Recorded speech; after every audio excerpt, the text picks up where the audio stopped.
GS Records.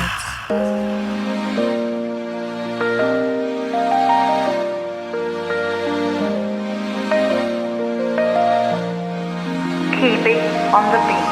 Tita unobe inonte weza ngejusta no foot nyam no fa timba we tina fiti kana foot met na fanga no tawni eat wet ni andao tell it stick it in it stick when yam no tim to wet stick no fa mut inch muti ne fenomeno semblant d'etti zene verte no zaidi tizaka kusan accepte fazai min school medium now sadza titanunj ya fanjai izef champilai if yana ku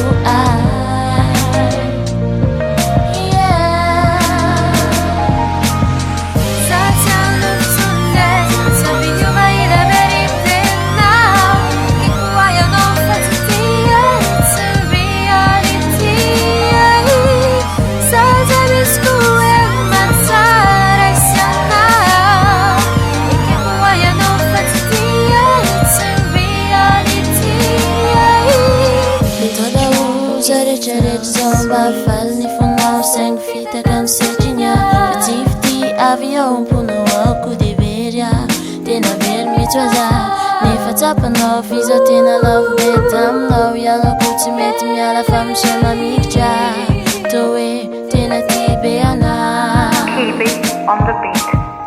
If you notice passer Si ça pour cassette pour après des jupons Zele dice nos amitiés Na defino ati na stikwe Kale kumitoza Zonde anita Tema meti mfukwe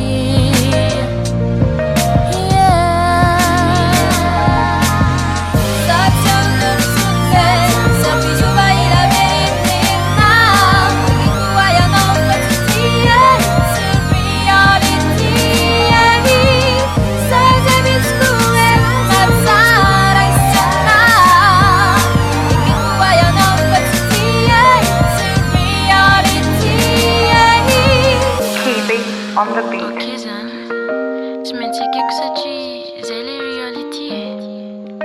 Sur